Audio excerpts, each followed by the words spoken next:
to learn about artists like O'Keeffe, Monet, Degas, Cassatt, and how they dealt with eye diseases such as cataracts and glaucoma.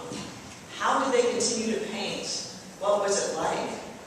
And we will have a special guest explain and educate us on that. Afterwards, we ask that you join us for some refreshments and a wonderful activity where, I don't have them on me, but we have some visual stimulators that you'll have a chance to try on. And these will enact a state where you might have an eye disease, and you will be looking at replicas from our permanent collection in doing so. So it'll be a little bit of experiment, a little bit of fun, and a little bit of refreshments. But back to the education part. We have Dr. Nora Ladd with us tonight, and she's an associate professor of ophthalmology at Duke University Medical School. She specializes in the detection and treatment of macular degeneration. You might also recognize her from one of our previous events in mixed media, where she dove into the world of optical illusions. So join me in welcoming Dr. Nora Ladd.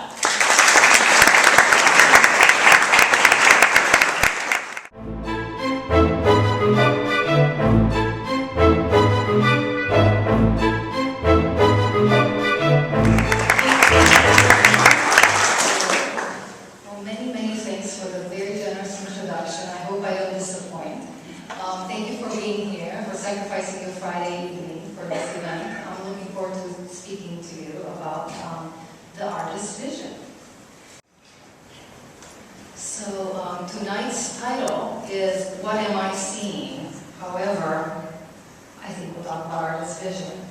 And the goal of this lecture is to cover the effect of important and common eye conditions such as cataracts that you all may be familiar with, glaucoma, and macular degeneration, on the works of famous artists that are so beautifully represented in the NCMA collection, such as the Impressionist Monet, Cassatt, and Degas, and the American modernist Georgia O'Keeffe. Now, although it is well known that these artists reached the height of their artistic production at a time when their eyes were declining due to this aging disease, I had again the pleasure to deliver a presentation at the NCMA a little more than a year ago, which was in Optical Illusions and Art, as a preamble to the MCS exhibit, Nature, Science, and Imagination, which I thought was an absolutely fantastic exhibit, showcasing the wonders of the human brain, art, and engineering. During the talk, however, the emphasis was on the way the brain interprets images to generate visual illusions. This talk focuses on eye structures and the eye's amazing ability to transform visual information into impulses that get sent to the brain for further processing and interpretation. How did this all start? I was an undergrad at Albany College, and I was a very studious pre-med. However, I was an art history double major. Then, later on, I decided to do ophthalmology. And as an ophthalmology resident at Stanford, I trained with the retinal specialist, Dr. Michael Marmer, who has published 2 books which describe the characteristics of vision and eye diseases that are relevant to the top. And a self-portrait of the artist is on the left. She was the only American artist who exhibited with the Impressionists. Her accomplishments are extraordinary for the 19th century, where women were expected to stay close to home and be occupied with household duties. She studied at the Pennsylvania Academy of Fine Arts in Philadelphia for 4 years. And during the American Civil War, she pursued further study in Europe. Her father, unlike my father sitting there who let me leave, she was right, and he assured me that it was. The sight of the eye is inferior, but I still saw a good deal in spite of the cataract.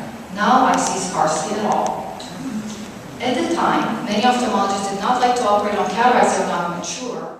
And prolific practitioner of the movement philosophy of expressing one's perception before nature, especially as applied to fine or landscape painting, or painting in fresh air.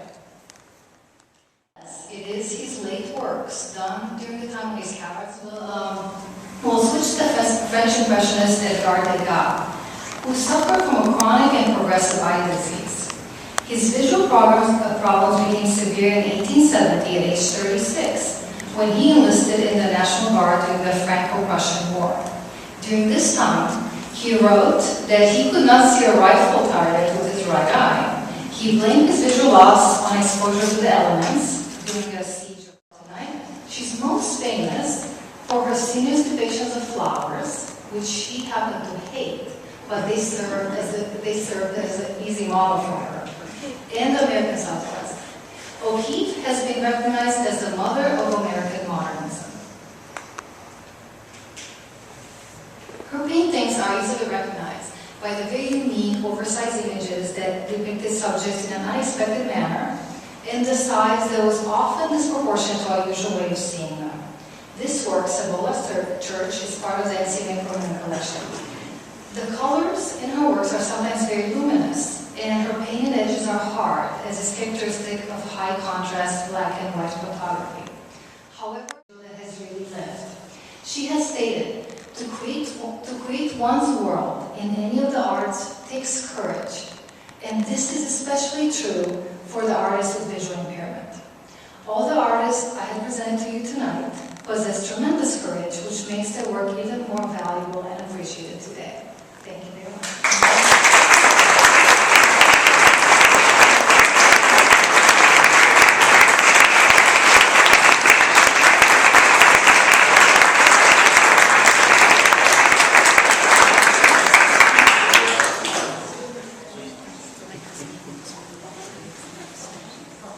Thank you so much, Dr. Lev. It's a fascinating connection between art and science, and I think when we look at these artist pieces in our own permanent collection, you almost have a new vision of what they were struggling with and how they replicated their feelings in the art. Right now, I'd like to invite you all to join us for a little experiment of your own. We have some visual stimulators you can try on. We also have some fabulous refreshments. So thank you, and please venture out behind you, and everything will be set up.